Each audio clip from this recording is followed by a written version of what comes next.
n'est pas comme ça que ça s'est passé. Personne ne peut savoir comment ça s'est passé. Personne ne peut seulement imaginer ce qui s'est passé dans mon cœur, dans ma tête, surtout dans ma tête. Personne ne connaît rien. Et je ne vous dirai rien non plus. Vous ne comprenez rien. Justement, on veut comprendre, Julie. On a besoin de comprendre. Pakamambo est un spectacle à voir en famille à partir de 9 ans et raconte l'histoire de la petite Julie qui a 12 ans et qui est confrontée au deuil de sa grand-mère. Et face à cette réalité, elle va tout faire pour garder le corps de sa grand-mère, persuadée que la mort en personne va venir chercher sa grand-mère.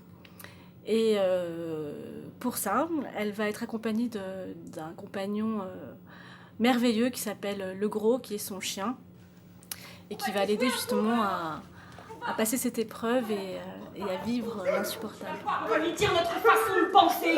Tu veux lui dire ce qu'on en pense à la mort, tu veux? Moi, je trouve qu'elle a une de ses façons de nous prendre les gens qu'on aime. Elle a une façon, la mort, de nous laisser tout seuls. Tout seuls.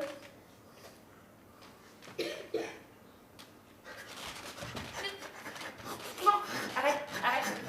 Oui, je sais bien que tu es là et que je ne suis pas seule. Et alors, ça ne prouve rien. Ça ne dit rien pour demain, parce que demain, tu peux mourir, gros cave.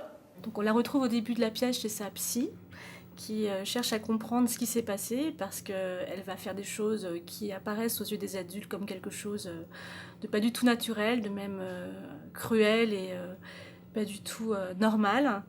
Mais on va rentrer dans l'univers de cette petite fille et on va comprendre qu'elle a d'abord voulu passer par l'imaginaire pour accepter cette réalité et la surpasser et pouvoir vivre avec après.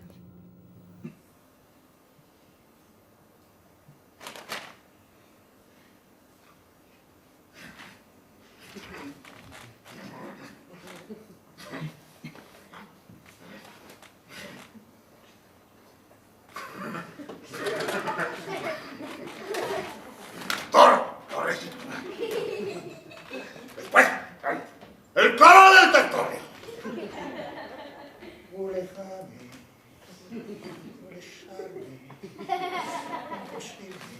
Alors pourquoi j'ai choisi de monter Pakamambo? Parce que j'ai lu tout simplement le texte dans le train entre Lyon et Marseille et j'ai été émue tout de suite. Et je me suis dit, quand on est ému tout de suite, c'est que ça doit être encore mieux sur scène, donc il faut monter ce texte. Et je connaissais le travail de Wajdi Mouawad, j'avais vu plusieurs de ses spectacles, j'étais assez touchée. Et je me suis dit, quand un texte est aussi bien écrit, ça doit être un tel plaisir de le monter. J'avais fait mon choix tout de suite. Des parfums. Regarde, Le Gros. C'est des bouteilles de parfum. Les bouteilles de parfum de Marie-Marie. Il y en a plein. Regarde toutes ces bouteilles. J'en ai jamais vu des pareilles. Sens comme ça sent bon. J'ai jamais senti des odeurs comme ça.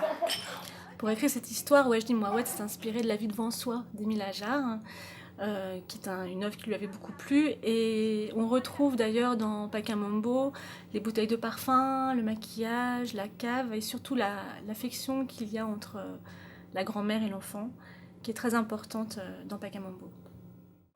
Pakamambo, c'est un pays proche de l'Afrique précolombienne. Et c'est un pays qui est dans le continent nord du tropique sud-japonais.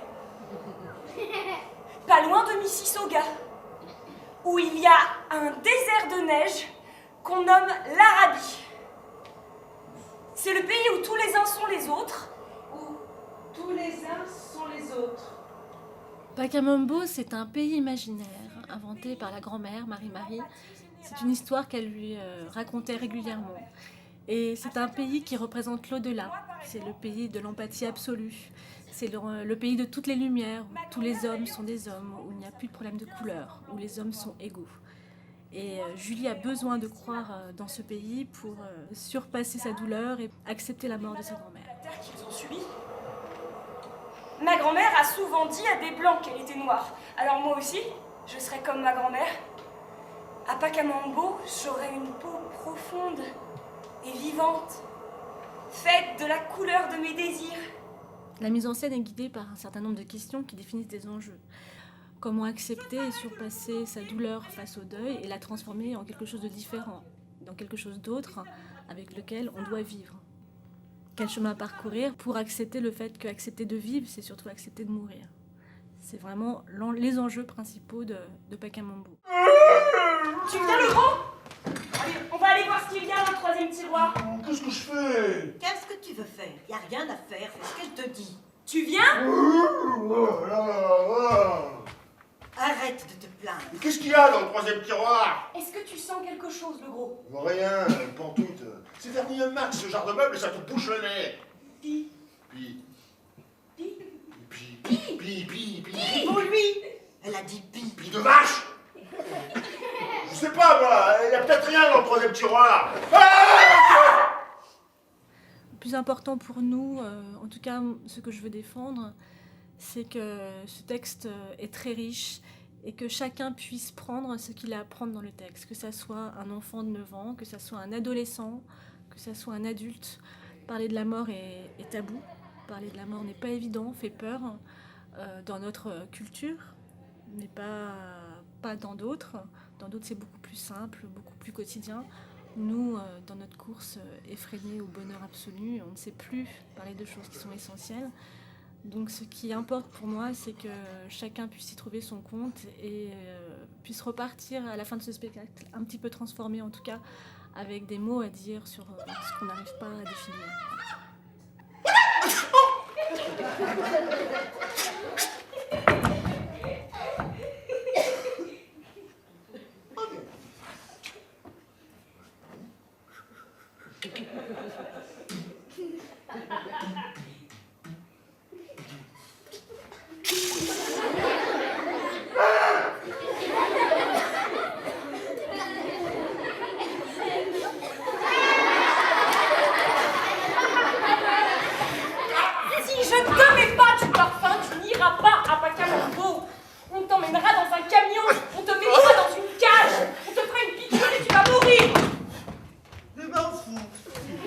Le personnage du chien, c'est un personnage très important parce qu'il fait le lien entre la vie et la mort, justement. C'est un animal qui a la perception et la sensation plus que l'humain. Et c'est le seul qui va pouvoir parler avec Marie-Marie qui revient un petit peu comme une âme errante pendant la pièce. Et il crée vraiment le contact avec le public pour avoir des moments de respiration dans une ambiance parfois qui peut paraître lourde, mais simplement parce que ça parle justement d'un sujet tabou comme la mort. Un peu de couleur sur les yeux. Là, la mort, elle peut toujours aller se faire foutre. Je te le dis, gros chien, elle va finir par venir nous voir, la mort. Et là, on va lui mettre de la vie plein les yeux. Wajdi Mouawad a écrit son texte que la mort entre, elle n'est pas méchante. On avait juste ça comme indication. Et effectivement, on est petit à petit allé à une création d'un personnage léger, victorien, une sorte de Mary Poppins de la mort, assez burlesque, assez maladroite, et en même temps qui s'attache très vite aux gens, très vite aux vivants, parce qu'elle peut jamais s'attacher aux vivants, et dès qu'elle peut, elle le fait, mais après elle sent bien que c'est dangereux, surtout avec une enfant. Et c'est surtout, elle a beaucoup de travail, la mort. Donc on a créé ce moment où elle vient se poser là avec sa valise et boire son thé et manger son chocolat, puisque Julie lui permet de le faire, puisque Julie veut discuter avec elle. Autant aussi casser la croûte. Vu sous cet angle, tu as raison. Seulement que veux-tu? Je suis la mort et ce n'est pas un rôle qui est très facile à vivre, mais c'est le mien. Je suis chargée de venir dire à certains, l'un après l'autre, qu'il est temps de partir. Et c'est aussi le temps pour moi de partir? Ça dépend de toi. Alors on ne se reverra jamais, si ça dépend de moi. Pour l'instant, ça dépend de toi. Mais un jour viendra où ça va dépendre de moi. Je vais venir et ce sera alors le moment pour toi. Mais c'est quoi l'idée? Pourquoi tu dois revenir? Pourquoi tu restes pas chez toi? Julie, un jour ou l'autre, toute chose me suivra l'une après l'autre. Un jour ou l'autre, l'univers lui-même me connaîtra. Les planètes, les étoiles, la Terre, et tous les animaux. Chaque homme et chaque femme, l'un après l'autre, me connaîtront. Tout comme ta grand-mère, inconnue. Sans langue de bois, franchement, j'ai vraiment apprécié la mise en scène. C'était bien, comment on va dire, créatif et c'était bien organisé, c'était bien cadré, c'était impeccable. La musique était là au moment où il fallait, la musique était dans le ton.